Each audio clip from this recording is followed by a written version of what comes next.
অভিযোগ আছে যে তিনি বিএনপির নেতাকর্মীদের নানাভাবে হয়রানি করছেন, বিভিন্ন ধরনের মামলায় ফাঁসিয়ে দেওয়ার চেষ্টা করছেন। তো এইরকম দু একটা বিচ্ছিন্ন ঘটনা ছাড়া ম্যাক্সিমাম জায়গায় কিন্তু আপনার এই বিএনপির লোকজন খুব একটা এইসব ঘটনার তো প্রতিবাদ করেই নেই। তারা বলেছে যে এটা আমরা সুরাহা চাই, সুষ্ঠু বিচার চাই।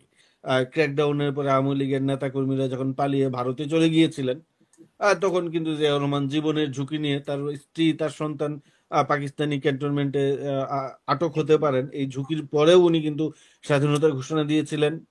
উম, আহ, এই এই ঘটনাটাকে আপনি কিভাবে ব্যাখ্যা করবেন? আসলে এটা তো অত্যন্ত মর্মান্তিক একটা ঘটনা, নৃশংস। আহ আমাদের যেটা হচ্ছে যে গত 17 বছরে যে আমরা আওয়ামী লীগের যে একটা ফ্যাসিস্ট দুঃশাসনের মধ্য দিয়ে গিয়েছি, এই সময়ে কিন্তু আমাদের সমাজটাকে একদম ধ্বংস করে দেওয়া হয়েছে। আমাদের যে সামাজিক যে সংস্কৃতি বা রাজনৈতিক যে সংস্কৃতি, এটা পুরোটাই ধ্বংস। এবং এই এই এইরকম একটা ধ্বংসাত্মক সমাজের রেজাল্ট হচ্ছে যে যেইভাবে এই সোহাগকে মারা হয়েছে একদম পাথর দিয়ে ভয়ঙ্কর ভাবে, পৈশাচিক উপায়ে। তো এটা আসলে আমি মনে করি যে এটা আমাদের গত 17 বছরের যে একটা দুঃশাসন ছিল রাজনৈতিক এবং সামাজিক ক্ষেত্রে, সেটার একটা কুফল। এটা হচ্ছে একটা বিষয়। এখন এইখানে আমরা যেটা লক্ষ্য করলাম, আপনি যেটা বললেন যে এই যে আপনি সম্ভবত ওই যে মহাসচিবের কথাটাই বলতে চাচ্ছেন যে বিএনপি বা হুম। তারেক রহমানকে লক্ষ্য করা হয়েছে। এই ঘটনাতে দেখবেন যে বিএনপি কিন্তু শুধু এই ঘটনাই না, অন্যান্য যত ঘটনাই আছে, বিএনপির লোকজন যেই ধরনের অপরাধমূলক কর্মকাণ্ডে জড়িত আছে, চাঁদাবাজি, সন্ত্রাসী কর্মকাণ্ড, এটা কিন্তু বিএনপি অস্বীকার করছে না। বিএনপি যেটা করছে যে তারা স্বীকার করছে যে এ আমাদের লোক, সে বিপথে গিয়েছে, এবং তাকে বহিষ্কার করছে বা ক্ষেত্র বিশেষে তাদের বিরুদ্ধে মামলাও করছে, এবং বলছে যে তাদের বিরুদ্ধে ব্যবস্থা নেন। তো সেই জায়গায় একটা পাল্টা প্রশ্ন আসতে পারে যে অনেকেই বলে থাকে যে আপনাদের লোকজন তো আটক করলে লোকজন গিয়ে থানা ঘেরাও করে। এই পর্যন্ত চিহ্নিত অপরাধী বা যারা একদম প্রকাশ্যে এরকম সন্ত্রাসী কর্মকাণ্ড করেছে, এরকম কাউকে পুলিশ আটক করেছে বা থানা আটক করেছে এরপরে বিএনপির লোকজন থানা ঘেরাও করেছে, এরকমটা দেখা যায় নাই। দু একটা জায়গায়, হুম। দুইটা জায়গায় যেটা হয়েছে আপনার কুমিল্লার মুরাদনগর থানায়, আরেকটা হয়েছে পাবনা না সিরাজগঞ্জের দিকে, দুইটা ঘটনা আমরা জানি। লালমনিরহাটে যেখানে আটক করার পরে, পুলিশ আটক করার পরে থানা বিএনপির লোকজন ঘেরাও করেছিল। তো সেই জায়গায় মুরাদনগরের যে অভিযোগটা কিন্তু আমরা শুনি যে সেখানে উপদেষ্টা আসিফ মাহমুদের এলাকা, এবং তার বাবা নির্বিচারে নির্বাচনী কর্মকাণ্ড পরিচালনা করছেন সরকারি অর্থায়নে। এবং সেইখানে তার বিরুদ্ধে অনেক দিন ধরে অভিযোগ আছে যে তিনি বিএনপির নেতাকর্মীদের নানাভাবে হয়রানি করছেন, বিভিন্ন ধরনের মামলায় ফাঁসিয়ে দেওয়ার চেষ্টা করছেন। তো এইরকম দু একটা বিচ্ছিন্ন ঘটনা ছাড়া ম্যাক্সিমাম জায়গায় কিন্তু আপনার এই বিএনপির লোকজন খুব একটা এইসব ঘটনার তো প্রতিবাদ করেই নেই। তারা বলেছে যে এটা আমরা সুরাহা চাই, সুষ্ঠু বিচার চাই।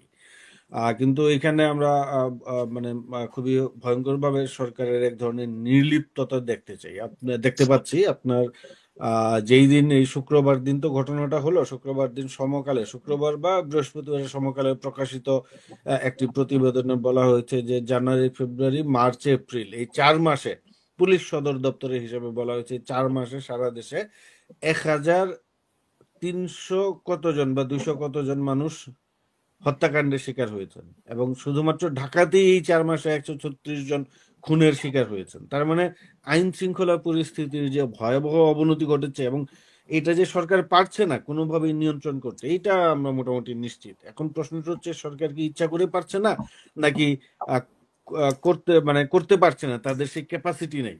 তো এই জায়গাটা হুম। থেকে বিএনপি অভিযোগ করেছে যে বিএনপি যেটা দাবি ছিল নির্বাচন করতে হবে, নির্বাচন দিতে হবে। এবং নির্বাচন দেওয়ার এখন আর একটাই উপায় আছে, দেশে যদি একটা অরাজক পরিস্থিতি, নৈরাজ্যকর পরিস্থিতি তৈরি করা যায়, তাহলে বলা যাবে যে নির্বাচনের আসলে আপনার এই অবস্থা এই মুহূর্তে দেশে নাই।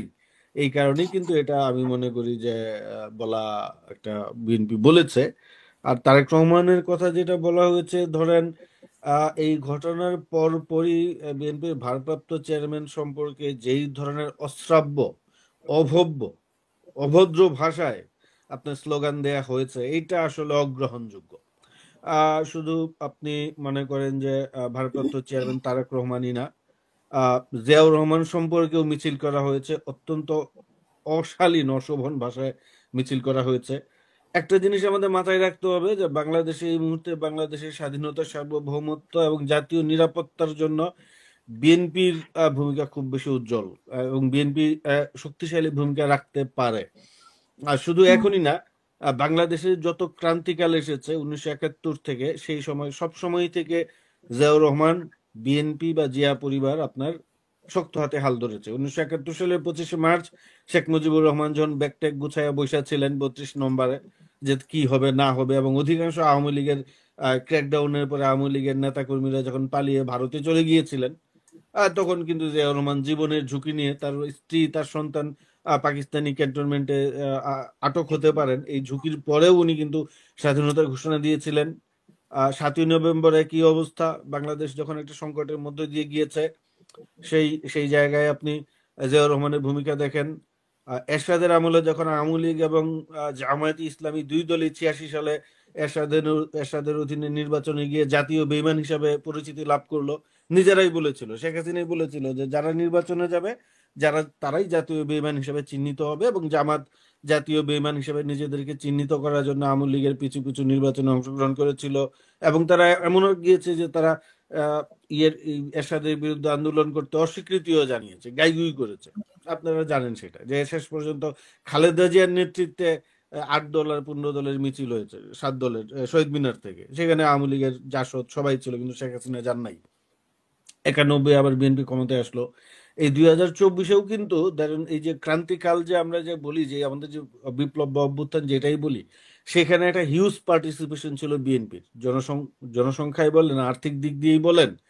কিন্তু সমস্যাটা হচ্ছে এরা এখনো স্বীকার করতে চায়। এই আওয়ামী লীগ যেমন জুলাইকে এই মুক্তিযুদ্ধকে কুক্ষিগত করেছে, মুক্তিযুদ্ধের ব্যবসা, চেতনার ব্যবসা চালু করেছিল, বাংলাদেশে গিয়ে দেশ ছেড়ে পালিয়ে যেতে বাধ্য হয়েছে।